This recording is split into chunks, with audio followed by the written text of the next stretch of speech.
All right, guys. So I am back, and let me just take a second, man. I just want to make sure my audio is good all over the place, like all over the world. Right? I had a little issue last time with my TikTok audio feed, so I just want to check it out. Right? Let's make sure.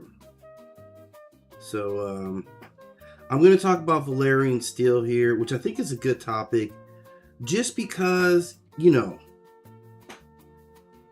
the popularity of the show right now obviously is getting after it, and I'm gonna turn my music down just a little bit.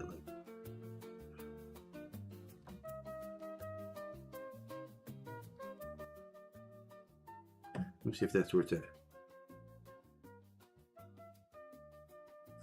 It's a little bit higher. Let's see. I'm just gonna.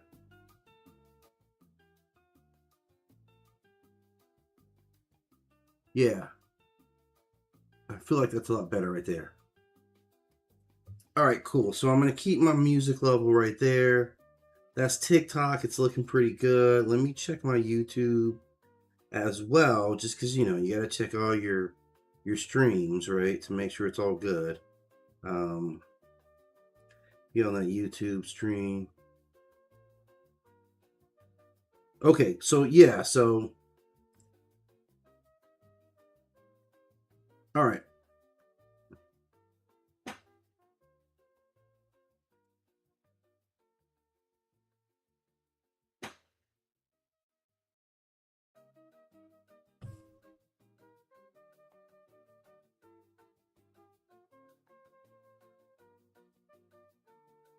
Okay, I'm gonna roll with that. I think that's where it is. Okay, so I wanted to take a little bit of time to talk about Valyrian Steel.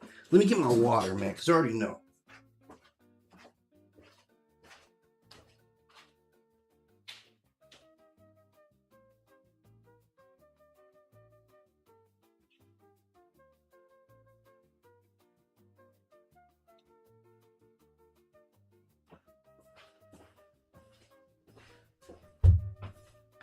Okay, so I'm freshly watered, and I'm ready to go with it. Ah, damn it! I don't have to work in the first place.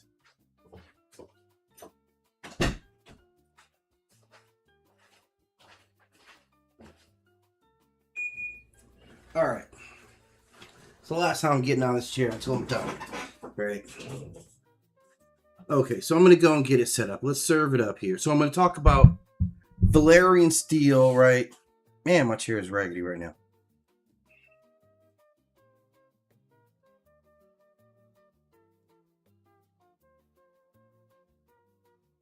Okay, so Valyrian Steel. Obviously, I'm a big Game of Throners, like a lot of you guys here, which is why I talk about it, or some of the reason why you guys end up following this channel is because I talk a lot about Game of Thrones, and I was kind of forced to it, man. I've done all the books, like I got deep into Game of Thrones, and I really enjoy the series, like I do. I'm a big actual fan of the series, like maybe a little too much, of a fan. So maybe I'm not completely as objective when I talk about it as I should. Maybe I'm appropriate, right? I see some flaws in it, but obviously I see a lot of stuff that I like about the series. It's been one of my favorite series, and I've been watching it since HBO took over Game of Thrones. I then went back and I did all the books, right? Just to just like purely as enjoying. I was driving long distance at that time, so I was like, "What the hell? If I gotta listen to something, I might as well get to know the series." So that's kind of what I did, and so I'm just more of a fan of the series as far as anything else. All right, just wanted to make sure. I got a couple people watching. Okay, so we're good. So when we talk about Valyrian Steel, this is obviously one of the mythologies that comes along with the series. When we talk about Westeros, right? And one of the cooler elements that they do give, they do take a lot of time to build mythologies within that series. Like, George R. Martin doesn't finesse around like giving it good mythology. He takes a lot of time in writing all the material there, like giving it depth and all that. He must not do anything else, man, because he really has some real depth in here. So when we talk about Valyrian Steel, on the surface, it's simply the most famous metal in George R. Martin's world. It is forged by the ancient dragonlords of the Valyrian Freehold long before the events of Game of Thrones or even the House of the Dragon. And within this setting, it's considered to be the ultimate weapon material. A blade made from Valyrian steel is said to have extraordinary sharpness, incredible durability, remarkable lightweight, right? Very lightweight, resistance to wear and corrosion, distinctive dark ripple patterns across the metal, and the rare ability to permanently destroy White Walkers, right? Like Valyrian steel has all that. This is like the power metal of this world. So it says a lot. One, that it adds to the lore, kind of gives us more story to kind of like put our teeth into. And there's been a few notable Valyrian steel weapons out there that, you know, we've known about, right? Like the great houses, you always have like passing down some Valyrian steel or your one Valyrian steel sword was huge, right? It really distinguished between the houses that had old legitimacy and the houses that didn't, right? So the ones that we know about, like they're incredibly rare, like Valyrian steel weapons, even to this day, right now, because of how long it's been, they are incredibly, incredibly rare weapons. So that remember that House Stark had ice. Now ice got taken and ice got made into two swords, one that went to Jaime Lannister and one that went to Joffrey, right? House Tarly had Heartsbane. Now, I believe Samuel Tarly came back and claimed that sword. I think he got that. House Mormont carried Longclaw. Man, I'm trying to remember, did they give Longclaw to Jon Snow? That might be possible, right? House Hightower, House Corley, House Rose, and numerous others treasured Valyrian steel weapons as family heirlooms passed down from generations. So Valyrian steel was not just equipment, right? A Valyrian steel sword was not just equipment. A Valyrian steel sword was legacy, right? It was history made physical. It is a physical tie-in to the greatest time in all Westeros, right? When the Valyrians were running. They always go back. This is their greatest time ever. They could go back to the Valyrians again and again and again. They absolutely would do that. They love the Valyrians, man. Absolutely. So that tells you a lot, like knowing a little bit about their culture and knowing about the Valyrians, like that's really like, if you skip that, if you skip over that part, man, you're missing a lot of their history, right? You're missing a lot of history. So this is how important Valyrian steel is. It's like the most fashionable thing. And you remember Ned Stark was the one who had ice. Now, so House Stark, as far as I know, does not have a Valyrian steel sword at this point. After they took Ned's sword and they melted it down, which is a dick move to do. That was family legacy, but they went and did it. And Joffrey got it. He was never going to use it, but Joffrey had a Valyrian steel sword. And then I'm pretty sure it went to Jaime. Did it go to Jaime? I know Joffrey got one. Or maybe Tywin kept it for himself. I'm not sure how it went down, but they then had Valyrian steel swords. So this was legacy, right? So, and what makes Valyrian steel, like most of the stuff from old Valyria, all that information is lost. That's why it's so nobody knows how to make Valyrian steel belong like ordinary fantasy novels. They don't know how to do it. The doom of Valyria destroyed not only the civilization, but also the technological and the magical knowledge, right? So the dragonlords vanished, the libraries vanished, the master smiths vanished, and wherever that went, all the secrets went away with them. So this is how like powerful losing old Valyria was. All that knowledge, thousands of years, skills, craftsmanship. Clear can try and reforge it into new stones, but they can't make new Valyrian steel. They can reshape Valyrian steel. That's the best that they can do. And that's a very important distinction. Like humanity still possesses fragments of it, but it lost the process of how to do it, right? So this is one of the world's oldest things. One of the more important aspects of understanding Game of Thrones is understanding what they lost, what they forgot. This is the part that really resonates with it. So there is, within Game of Thrones, there is very much a pattern that will go along with this lost history, right? Particularly this Valyrian history. There's a lot that goes into this lost Valyrian history, right? These are secrets, these are distinction. So, nearly every civilization talks about a golden era. this is in mythology in terms of technology. Talk about where humanity past, possessed knowledge that later would disappear, like Greek spoke of ages where gods walked openly among mortals. Egyptians' traditions talk about divine kings receiving sacred knowledge directly from the Neteru.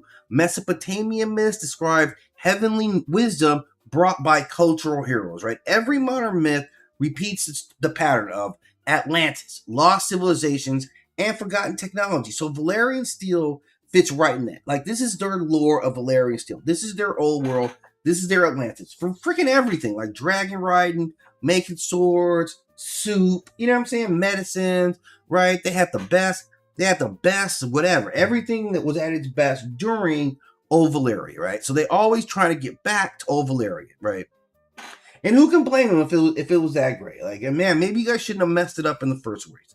So this is what this metal exists. Now, this is the important thing, is that the metal does exist. We can see it right in front of us. We can look at it and easily tell which Valyrian steel is and how it performs. All that stuff. So the results of it are undeniable, despite the fact that the process is still going. So this is why Valyrian steel feels different from normal fantasy, knowledge, that it's not manufactured. It's just like it's inherited. In this case, it is inherited. So if you got a Valyrian steel, it's been passed down for a long ass time. That's why Valyrian steel is so important. Like, symbolically, it says a lot about your house, right? It says a lot about your status. Clearly, you haven't been robbed lately because you still have your Valyrian steel. And this is about fire and blood. Like, the lore repeatedly hints that Valyrian steel was not just created by ordinary metallurgy, right? The ancient Valyrians were dragonlords. They had mastered dragon, so they also practiced blood magic. So there was a lot of sorcery and craftsmanship that went along with the creation of Valyrian steel, right? Those are the things. So the scholars within the story suspect that dragon fire and magical rituals were essential components of forging this process. Whether this is literally true or whether it's symbolism, we don't know because it's lost. But we know Valyrian steel is not just regular ass steel, right? This is some union of fire, blood, knowledge, sacrifice, and power. All those things go together. This is mythology written into the works of this, like a pretty good mythology. This blade contains the ancient memory of its civilization. This metal is the height of the civilization there, like what they could master. So what it means symbolically is mankind's fascination with lost greatness. We always talk about like ancient civilizations like that. That's very true. Forgotten wisdom, lost science, sacred art, and Valyrian steel embodies all of that longing. It's fully on display, right? It embodies, like, every sword is a surviving fragment of a dead world. Like, but it's a piece of, man, I know you ain't got nothing like this. This is better than everything. Like, you're carrying the last surviving spark of a fallen civilization, the greatest civilization. That's why it feels less like a metal. Like, when you see one of these swords, it's a relic. It has real power. It's carrying so much history. It occupies the same, like, symbolic place that Excalibur or Mjolnir or the Spear of Destiny. It's up in that level. This is very important that this is a surviving piece of their most revered historical time, right? That's what Valyrian steel is all about, right? If there's one thing I can pass along, two things I can give you, it will be that component of it, that it's going to be sacred and it means something about their history, that they're literally linking back to their ancient history, with Valyrian steel. So that's always going to be very important, right? So we can go with that part. That's always going to be extremely important if you're in Westeros, attaching to that particular history, okay? Now, the next part is like, what do you get with Valyrian steel sword? Because these things ain't cheap, right? So you get a Valyrian steel sword. What do you get? Well, the first answer that people come up with when talking about said Valyrian steel is that, man, it's really strong. And on the surface, right, if you're looking at the surface of it, that's true. It is really strong. That's very true. It is stronger than any ordinary steel. It has a sharper edge, it's also lighter, and it's more durable. So a Valyrian blade can survive battles that would ruin lesser weapons, right? And these are only the physical properties. Like, the deeper power of Valyrian steel has very little to do with metallurgy, right? It represents survival, like the survival of the past. Every blade is a relic from a civilization that no longer exists, and the Valyrian Freehold was the greatest empire in the known world.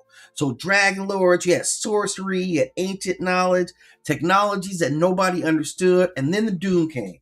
Right? Everything was cool until the Doom showed up. And that fucked everything up, man. It was terrible after that. This is worse than the Great Depression, right? First the Fat Boys break up, and that is on an epic scale. That knowledge was lost. The dragons nearly disappeared. Like, dragons were gone.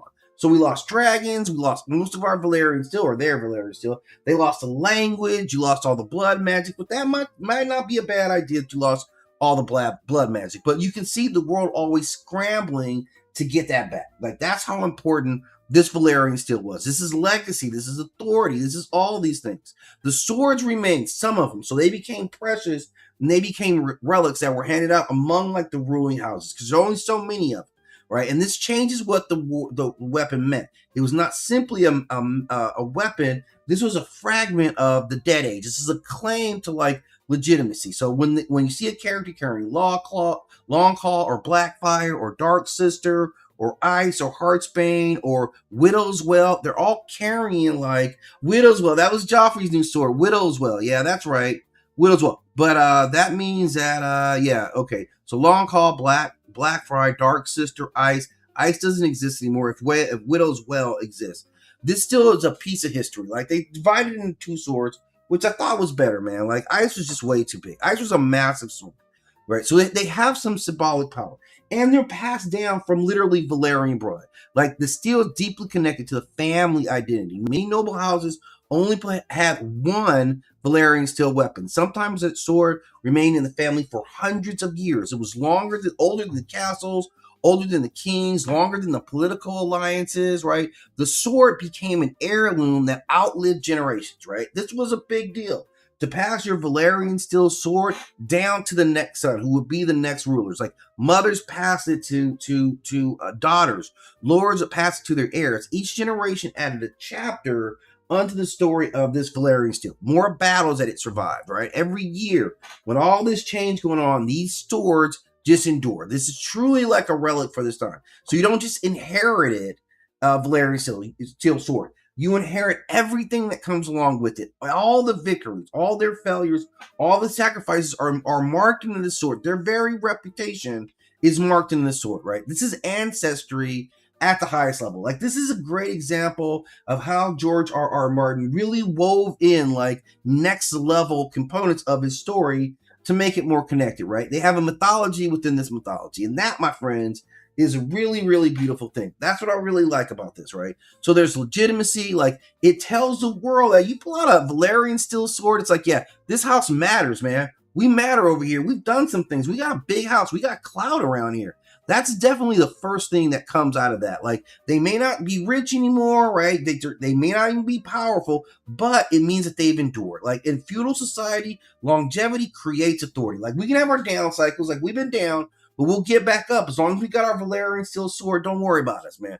Don't worry about us over here. We're handling our business. We still got our Valyrian steel sword. This is still our identity. It's intact. It has not been taken from us. Unlike the Starks. Like, I hate that the Starks actually lost their Valyrian steel sword. I hate that they lost Ice. I mean, I don't even know who it would have gone to at this point anyway, right? Like, Rob's gone. I don't know what remains. I guess Sansa would have to figure it out, right, at this point.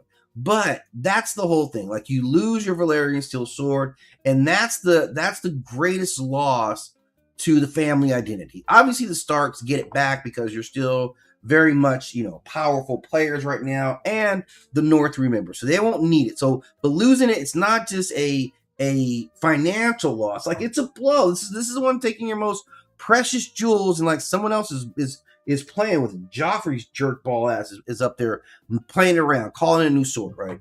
So this is memory of the civilization. So if we take it onto a larger scale, what it represents is the entire civilization continuing its continuity through this ritual structure, this sword being passed down to the survivors of the achievements of this extinct civilization now, right? Nobody can ever make it again. Like, the secret is dead. It's done. That means every surviving blade essentially is irreplaceable. So in mythology, you see objects like that appear all the time, like the relic of a lost Golden Age, Thundar Sword. We see that all the time. Artifacts that are left behind by the gods, like a secret weapon that the ancestors forged and nobody knew what it meant or how it was gonna operate, and then we discover the plans to it. That's Valyrian steel. Like, so there's a deep, deep part of it, right? Valyrian steel is valued because of all the things like its strength and its sharpness and its durability, but that's not why it's revered. It's not revered because of strength and speed. It's continuity. It shows that the dead remain right now. That's a family continuity, especially when that's so important. Like, who are your ancestors? My ancestors wielded this sword. You can find my lineage if you find the history of this sword right here. That's a powerful thing right there. It connects generations across centuries, right? This is the preservation of the memory of a family. Like, yeah, it cuts flesh, but it cuts through times, man. It grants legitimacy instantly. Like, I know you come from somewhere when you pull that Valyrian steel sword out, right? That's as old school. Literally, this is as old school as it gets. It doesn't get any more old school than I got a Valyrian steel sword, man. It's nice and it's oiled. We keep it up here, right? We don't just pull it off for nonsensical stuff, right? We don't train with it. When it's time to go, man, like when Ned Stark had to handle business, man, bam, that's where he went to. He grabbed ice, right? He grabbed ice and like handled his business. It was beautiful. Like I said, ice was oversized. I agree with what Tywin Lannister said about it. This is way too big. And he cut it down and he made 2 swords out of that 1 sword. So I totally agree with that. Now, the other thing is, like, this obviously isn't the only mythology written about metals. Like, metals are always key to mythologies in general. If you're creating a world, you're going to have some type of metal that people can focus on, right? So, of course, I brought up a few here, right? So let's compare it to some other metals, right? The metals I would compare it to are some other, like, I would call it mythical metals, right? So across fantasy, mythology, comics, science fiction, there's always a metal that is more than just a resource. It becomes symbolic of something, right? Like, and they carry the identity both of the story sometimes, like the type of event that it is it steam, just the magic, like what it is. And Valyrian steel seems very comfortable among like some of the greatest fictional metals that exist, right? And I'm going to talk to you guys about a few of them that, man, like we got to be up on these, right? So first, obviously, we're going to hit Mithril, right? Mithril, which we know from Lord of the Rings, right? We're going to talk about Ur metal, right? Which is from Marvel, and that's what Thor's hammer is made of. Then we're going to talk about Nth metal, which comes from DC comic books, a very powerful metal. And then back to Marvel for adamantium, all kind of reference to Valyrian steel. These are probably the most, these are like the A-listers of metals in fiction, right? Mithril, Ur metal, Nth metal, adamantium, Valyrian steel. These are all the metals that you want to get, right? This is where you want to be at, right? So let's kind of break them down a little bit, right? I got a little bit more info on each of them. We should understand these because it'll be very, very important. Let's see if I got that. Oh, come on, man. I want to talk about Mithril. I know I got a Mithril slide, man. Let me check here. That seems like something that I would do, right? Get a slide for that. Let me see.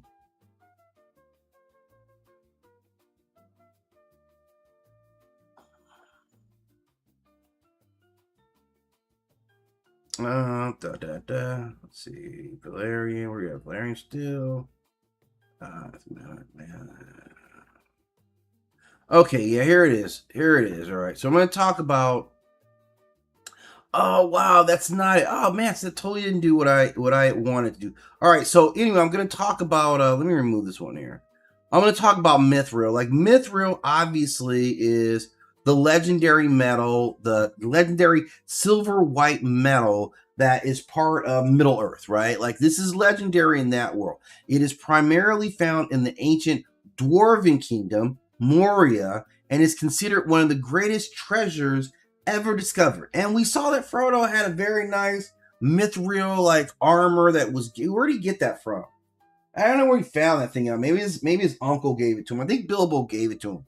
But it has a reputation that is legendary because it combines qualities that other should not naturally coexist in. Mithril is lighter than ordinary steel. It is stronger than ordinary steel. It is extremely beautiful and is exceptionally rare and almost impossible to reproduce. So it's another metal. I guess that technology died with the dwarves. Let me see something here. I wanted to check something out. Okay.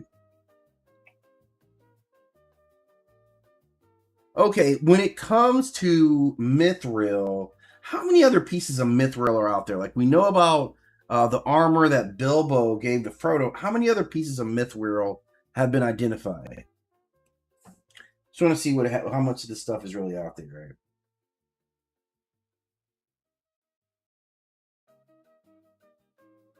I don't think there's much, man. This is taking a little while here. Like we saw, like just a shirt, a mithril shirt was enough to resist that orc trying to stab Frodo. Like, so it's stronger, it's lighter, it's almost impossible to make it now, but it can stop attack. So we see a couple like Bilbo's. Let me bring this over here so I can take a look. It's okay. So here's what we know: Bilbo's mithril coat, Bilbo Frodo's mithril coat that was found in Smaug's treasure hoard, and it was originally made for an elven prince. It was worth more than the entire Shire. I would sell the entire Shire for that, and it saves Frodo's life multiple times. The Ninya, which is Galadriel's ring, is one of the 11 rings. It is explicitly stated to be made of mithril and set with white stone. Then the royal star jewel of Arnor is mounted on a mithril fillet or circlet. The Citadel Guard helm. So the guards of the Citadel in Minas Tirith wore mithril helmets. These were the ancient heirlooms of Gondor's golden age. Aragorn's crown. Okay, Aragorn's crown is made of mithril and gold. The great gates of Minas Tirith are built from the War of Ring using mithril and steel, set by Gimli's craftsmen. There is another Ithilden, not pure mithril, but an alloy made from mithril, used for the glowing inscriptions in the West Gate of Moria, one of the more important technological uses of mithril in Middle Earth, right? The West Gates of mithril, there is a little bit of mithril. Like most of these places, like it was lost by the Third Age, though, right? So once Moria was lost, the mines were lost. That ceased all production. So most of its survived pieces are again heirlooms. So it's kind of a similar thing. Like it's lost knowledge, it's ancestral wealth, right? Yeah, it's definitely the same type of thing. It's a sacred inheritance that you get with mithril. So it isn't just armor. There's a lot that goes. So it has a lot of similarities to Valyrian steel, like in how it's talked about in the in the context. It's got a lot. So it has a lot of similarities to Valyrian steel. It's rare beyond measure. It's beautiful and instantly recognizable. Nothing else looks like mithril. It's strong. It's lightweight. It's connected to ancient civilization. So all those things. There are some key differences, right? Mithril is a treasure of a lost civilization. Valyrian steel is a technology of a lost civilization. So mithril is still discoverable. Valyrian steel is manufactured. Oh, okay, I guess that's the big difference, right? The dwarves found mithril. Valyrians created Valyrian steel. So one represents a resource. The other represents a lost knowledge. So that's an important distinction between these two. The tragedy of mithril is that there is very little left. The tragedy of Valyrian steel is nobody remembers how to make it. So that's the problem. That is just lost knowledge right there versus like the other one's a super precious metal. So a whole coat made out of mithril, like, man, you are balling indeed, okay? So the next one I was going to talk about is, of course, Urametal, which is from the Marvel universe, right? You know about this metal because it's one of their more important metals. This is sacred metal to Asgard. This is forged by cosmic smiths and infused with mystical powers. It serves as a foundation for some of the most famous weapons in Marvel mythology, including Mjolnir, Stormbreaker, Gungnir, and other divine artifacts in Asgard. And unlike ordinary metals, Urametal channels magical energy. It is less material itself and more of a divine conduit. That's really what it is. So both metals, it's similar to Valyrian steel that it's associated with legendary weapons that have names, histories, all that stuff. You can get really, really deep. I want to pull out a little bit like in the Marvel universe, are there more weapons that are made out of Metal? I know about Mjolnir and Stormbreaker, Odin Spears, or anything else, any other cultures that have gotten a hold of that metal, which is strictly an Asgardian. I think it's strictly an Asgardian thing. I think that's strictly an Asgardian metal, and they would keep that sacred, right? They don't want everybody getting that stuff. So yeah, let's see. It's forged by their dwarves there, right? Let's see. Stormbreaker, created after Beta Ray build, proved worthy of Mjolnir.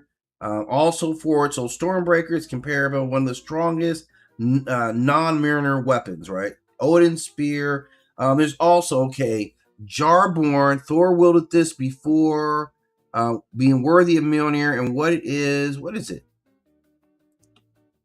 An enchanted herb. Well, I don't know what it was. I can't see what it was. Oh, the Destroyer armor, right, is sometimes described as being made out of pure ore metal, right? That's how they enchant it. So it's designed to be a battle cosmic threats. Doctor Doom, Thor armor. Doom has repeatedly acquired fragments of Mjolnir and samples and Asgardian helmet enhancements. So whenever he gets it, it becomes a major problem because he combines magic and technology better than most. So Doctor Doom has got it. And there's a dark history that Norman Osborn once acquired the metal and used it to forge weapons and armor for his Avengers team during the Siege era. So this is one of the greatest examples of use. So not exactly even strictly an Asgardian thing. The dwarves, the Asgardians, occasionally outsiders would steal it, cosmic beings that willed it, and villains knew about it. So like others, Vibranium and others, they would get out of containment as far as who had direct access to it. So that's it. So it's kind of right in that line, and I feel like that's one of the, to me, I've always like respected the power. Like it's always been something I knew this was supposed to be a mad powerful weapon. It's similar to Valyrian still, you know, in many ways. Like nobody talks about a hammer when they talk about Mjolnir. They just talk about like a weapon, right? And it's a very powerful weapon. So we'll look at like which weapons are actually the most powerful, but it's right there. Like Ur creates weapons of the gods, whereas Valyrian steel are relics of kings and dynasties. So a different scale, but still symbolically like represent the same thing. Ur represents symbolically divine authority, where, you know, okay. Whereas Valyrian steel, that's more kingship. That's authority here. That's real power. We're really smashing kingdoms. And if that's what a Valyrian steel sword does, it validates your entire household, right? So the next one up, obviously, that we couldn't skip over here, it's obviously going to be Anthem Metal, right? Anthem Metal. And this is from DC Universe, right? And we know about Anthem Metal, right? It's one of the most mysterious metals. And this is what we know, Hawk Girl. I'm going to do a little check on this because I want to see outside of Hawk Girl. Okay, in DC's universe, outside of Hawk Girl and the Thanagarians, does anyone else use Anthem Metal? This is a very powerful metal too. This is what her mace is made out of, and this is why she can fly as well. It gives you a lot of power. So Anthem Metal is widely distributed. Let's see. Let me see.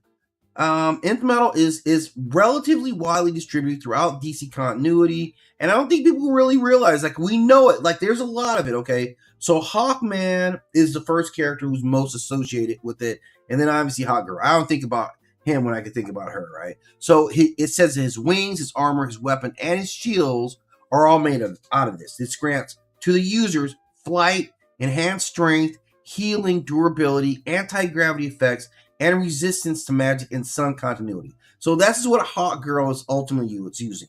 So her mace is one of the most dangerous nth metal artifacts on Earth, right? Obviously.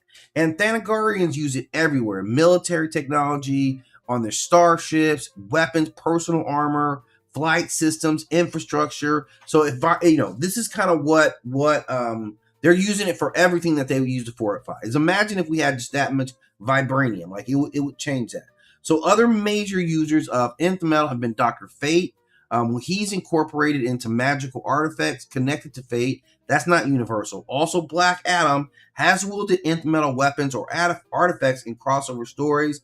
Batman, because, you know, this is Batman, so he get his hands on everything. He studied it, he stored it, he used it against supernatural threats. And Metal Men and other, like for gravity, energy absorption, it's been used. It's got a dark universe connection. So when we look at like the Dark Knight's metal or Dark Knight's the death metal. This is kind of what they're talking about. So like it's a whole thing. This is a really, really complete metal and how powerful it is and how often people have sought it out. So it's worthy to get in that conversation. It's similar to Valyrian steel just because they're both ancient metals. This is clearly very plentiful though. Like Valyrian, something that they can't, that they can't recreate. This is a resource metal that's hard to find in ancient, but if you can get your hands on it, you get a good vein like the Thanagarians have got, man. You can go on this thing, you can build everything out of it. So it changes your evolution, it's cosmic destiny, it's all these things. Whereas Valyrian steel, it's again continuity, tradition, history. But nth metal, man, that's a metal that should not be slipped on.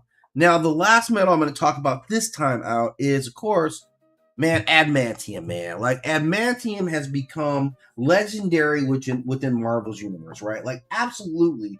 The stories of who has adamantium and people trying to get adamantium and somebody stole my adamantium, right? Like, oh, Valyrian steel, you just dropped it. Yeah, Valyrian steel is a steel from the Game of Thrones, House of Dragons, whole scenario, right?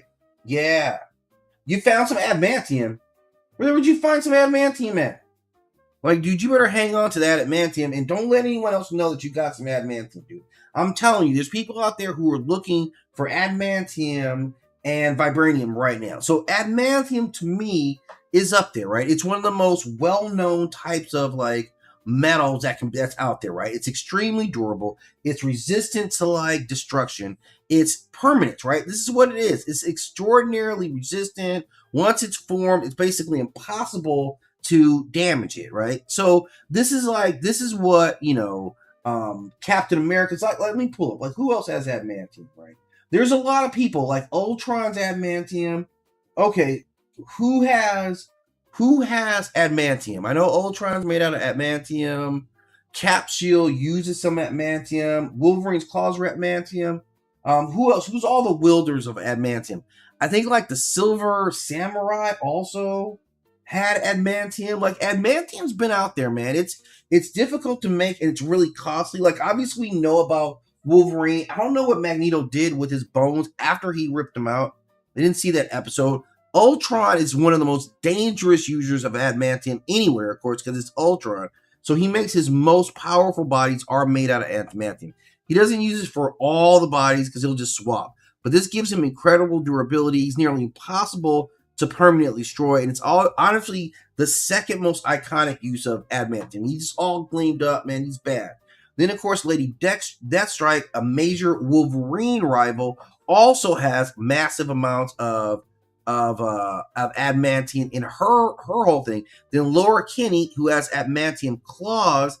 Now, I'm assuming that this is I don't know if they experimented on her or if she was born with it. And then Decken, Wolverine's son, has adamantium claws and his healing factor. So the Weapon X Factor family gets a lot of it, right? Sometimes you see Sabretooth, sometimes Bullseye has like a lot of the Weapon X guys get it, right? And then you get like Cyber, another Wolverine opponent. They love to give him, a taste of his own stuff all the time, just repeatedly. Omega Red, right, also had adamantium. Well, it wasn't adamantium. It wasn't pure. It was like a carbo adamantium and some other metals. It's still pretty badass, right? Omega Red. Then, of course, Captain America's shield is like a blend of like proto adamantium. So it's like a vibranium alloy, which is why it does other things. Bullseye had adamantium reinforced like aspects of his suit. Taskmaster would occasionally have adamantium weapons.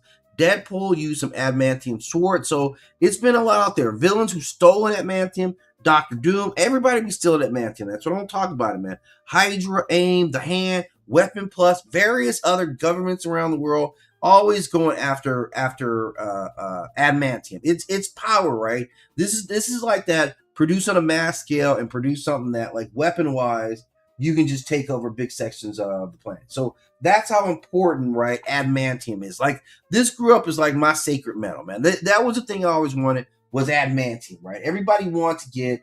I've never seen any Valyrian armor. I've only seen Valyrian swords and I think a couple of knives. So I don't know. So I've never seen a Valyrian steel set of armor, right? Just the swords. But that's a great question. That's the kind of questions that we should be asking about this metal. So on a large scale, like Valyrian steel, man, it's really, really powerful. It's really out there.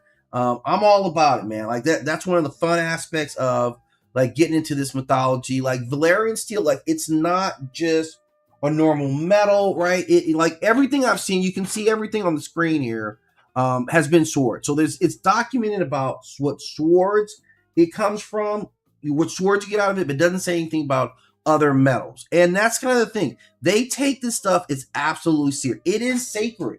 This is still a sacred metal. Like the conversation about it is that Valyrian steel isn't just a fantasy weapon. It sits at older symbolism, right? Sacred metals, not power in the military sense, but the right to rule. That's what it is. If we go to battle and I have a Valyrian steel sword and you don't, we probably already know who's getting ready to win, man. We already probably know who's getting ready to get sliced up, and it ain't gonna be with the Valyrian steel. So if I got this, this is also the right to rule, right? This is the right to rule. This means I have the favor of the gods on my side. This is survival in an age where you vanish and your whole house vanishes based on who lives this fight. So that's what Valyrian steel is. Valyrian steel is the old schools, man. It's like it's lineage and power and control. Adamantium itself, a different kind of metal, man. This is like it's like adamant. It's unbreakable. It comes from the Greeks, right? That's another like historically bad metal. Iron from heaven. One of the most fascinating realities is that metals do fall like in asteroids. We've got those periodically in history, and humans. This is before we learned how to work metals. They were chipping off like whenever asteroids or stones would fall to the ground that contained metal fragments. So we got metal or iron that wasn't mined, it fell from the sky. And those were meteors that fuel like the Bronze Age, early civilizations, getting those and then learning how to eventually work those metals. So metals equals heaven. A lot of times like metal dropping on you, man, that comes from heaven, man. That's it. Metal's associated with the gods. It's associated with priesthoods, divine champions, sacred authority, cosmic legitimacy. Like swords are not just tool. Swords is like, yeah, I exist. Like you carry your home lineage in every battle that you've been through in this sword. It's a sword of kings. So throughout mythology, right, what are kings mostly known for? There are too many kings like, yeah, he had a badass gun. He had a 9mm, right? That's not, you're like Excalibur, right? It's because it's a sword, Excalibur, the king sword. This proved Arthur's right to rule. Without this sword, he's just a regular ass dude. With it, you're a king, right? Graham, the legendary Norse sword held by Sigurd. This weapon was legitimately tied to heroic destiny. Durandal, the sword of Roland, the symbol of divine favor and kingly virtue. Like it goes on and on. In the Lost Ages, that's what we also get back to with Valyrian steel, is the Lost Ages of knowledge, right? We talking Atlantis, Hyperborea, right? Zepti, all the like the first civilizations, even before Kemet, Mu, the lost continent preserved in later traditions. So there's a lot that goes along. The Valyrian age is an age that this is, if they could make Westeros great again, if they're like, when was Westeros great, right? During the Valyrian age, right? That's what they'll tell you. If they could go back and relive it over again, they would go right back down memory lane. Like you hear them talking about old Valyria, right? They had dragons. We had master dragons. We had magic. We had engineering. We were great at warfare. Like we had metalworking. Then all of a sudden, this goddamn catastrophe strikes, and the entire civilization is gone. Right? They didn't put any knowledge in separate places because they couldn't share that knowledge because it was exclusive to them. So this is a deeper pattern about how we view the ancient world, what came before us, what comes after us, and Valyrian steel is just right up there. So I had to talk about it. Obviously, tonight I'm going to be watching House of Dragons. And I'm not trying to say what side I'm on, but it ain't going well for us right now. I'm on the side where we're taking a lot of L's right now. So I'm a little apprehensive. It doesn't matter how much Valyrian steel and dragons we have right now. We are losing this fight, right? So I don't know what side you guys are on, but best of luck. But my side is losing, taking massive L. So I figure I would talk about Valyrian steel instead of talking about how my side is getting beat down over here, all right? So I'm going to check out so I can get my snacks already, get ready to tune in. So I'm saying goodbye to TikTok. Obviously, thank you for stopping in. Always appreciate you guys. It's been a good run here.